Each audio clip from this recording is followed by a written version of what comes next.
چنانچہ اگر عورت دوران نماز سر نہ ڈھانپے تو اس کی نماز نہیں ہوتی۔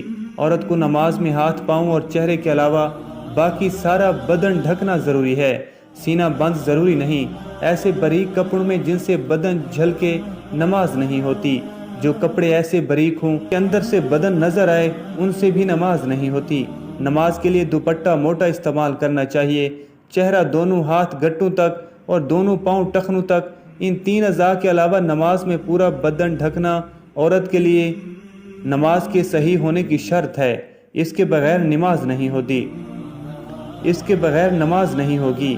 خواتین کا یہ کہنا کہ جب بندوں سے پردہ نہیں تو خدا سے کیا پردہ، بالکل غلط ہے۔ اللہ تعالیٰ سے تو کپڑے پہننے کے باوجود بھی آدمی چھپ نہیں سکتا، تو کیا پورے کپڑے اتار کر نماز پڑھنے کی اجازت دے دی جائے گی؟ پھر بندوں سے پردہ نہ کرنا ایک مستقل گناہ ہے۔ جو عورت اس گناہ میں مبتلا ہو، اس کے لیے یہ کیسے جائز ہو گیا کہ وہ نماز میں بھی ستر نہ ڈھانکے؟ الغرض عورتوں کا یہ شبہ شیطان نے ان کی نمازیں غارت کرنے کے لیے ایجاد کیا ہے۔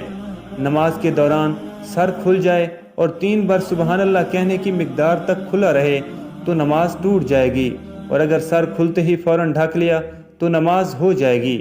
نفل نماز بیٹھ کر پڑھنے کی اجازت ہے، گو بیٹھ کر پڑھنے کا آدھا ثواب ملے گا، لیکن فرض نماز بیٹھ کر نہیں ہوتی، کیونکہ قیام نماز کا رکن ہے، مردوں کے لیے بھی اور عورتوں کے لیے بھی، اور اصول یہ ہے کہ نماز کا رکن فوت ہو جائے تو نماز نہیں ہوتی۔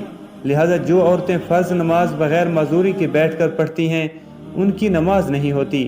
ہاں، جسم کا صحیح طریقے سے ڈھانپنا ضروری شرط ہے۔ پہنچوں تک ہاتھ کھلے ہوں تو مضائقہ نہیں، سینے پر اوڑھنی ہونی چاہیے، سجدے میں دوپٹہ نیچے آ جائے تو بھی نماز ہو جاتی ہے۔ عورتوں کا جمع ہو کر اس طرح نفل نماز جماعت کے ساتھ ادا کرنا بدترین بدعت ہے اور متعدد غلطیوں کا مجموعہ ہے، جس کی وجہ سے وہ سخت گناہ گار ہیں۔ اور نیل پالش اور آدھی آستین والی عورتوں کی تو انفرادی نماز بھی قبول نہیں ہوتی۔ فجر کی نماز تو عورتوں کو اول وقت میں پڑھنا افضل ہے، اور دوسری نمازیں مسجد کی جماعت کے بعد پڑھنا افضل ہے۔ جمعہ، جماعت اور عیدین کی نماز عورتوں کی ذمہ نہیں ہے۔ کریم صلی اللہ علیہ وسلم کا ببرکت زمانہ چونکہ شر و فساد سے خالی تھا، ادھر عورتوں کو نبی کریم صلی اللہ علیہ وسلم سے احکام سیکھنے کی ضرورت تھی، اس لیے عورتوں کو مساجد میں حاضری کی اجازت دی، اور اس میں یہ بھی قیود تھی کہ بپردہ جائیں، میلی کچیلی جائیں، زینت نہ لگائیں۔ اس کے باوجود عورتوں کو ترغیب دی جاتی تھی کہ وہ اپنے گھروں میں نماز پڑھیں۔ چنانچہ حضرت عبداللہ بن عمر رضی اللہ تعالیٰ عنہ سے روایت ہے کہ نبی کریم صلی اللہ علیہ وسلم نے ارشاد فرمایا، اپنی عورتوں کو مسجدوں سے نہ روکو، اور ان کے گھر ان کے لیے زیادہ بہتر ہیں۔ حضرت عبداللہ بن مسعود رضی اللہ تعالیٰ عنہ سے روایت ہے کہ رسول اللہ صلی اللہ علیہ وسلم نے فرمایا، عورت کا اپنے کمرے میں نماز پڑھنا اپنے گھر کی 4 دیواری میں نماز پڑھنے سے بہتر ہے، اور اس کا پچھلے کمرے میں نماز پڑھنا اگلے کمرے میں نماز پڑھنے سے زیادہ بہتر ہے۔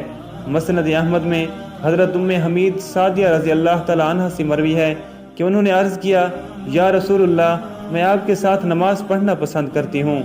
آپ صلی اللہ علیہ وسلم نے فرمایا، مجھے معلوم ہے کہ تم کو میرے ساتھ نماز پڑھنا محبوب ہے، مگر تمہارا اپنے گھر کے کمرے میں نماز پڑھنا گھر کے صحن میں نماز پڑھنے سے بہتر ہے، اور گھر کے صحن میں نماز پڑھنا گھر کے احاطے میں نماز پڑھنے سے بہتر ہے، اور احاطے میں نماز پڑھنا اپنے محلے کی مسجد میں نماز پڑھنے سے بہتر ہے، اور اپنے محلے کی مسجد میں نماز پڑھنا میری مسجد میں میرے ساتھ نماز پڑھنے سے بہتر ہے۔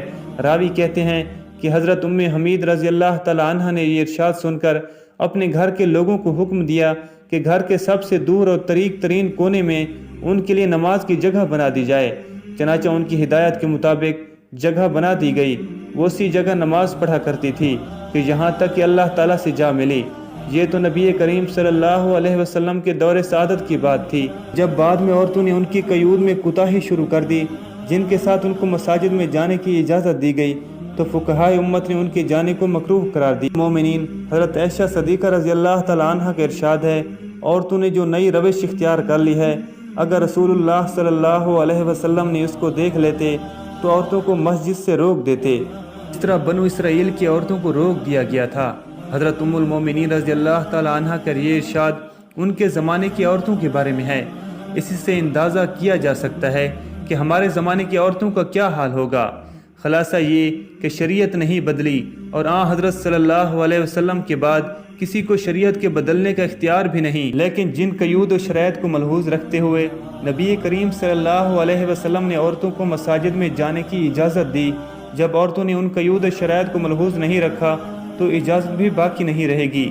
اس بنیاد پر فقہائے امت نے جو در حقیقت حکمائے امت ہیں، عورتوں کی مساجد میں حاضری کو مکروہ قرار دیا۔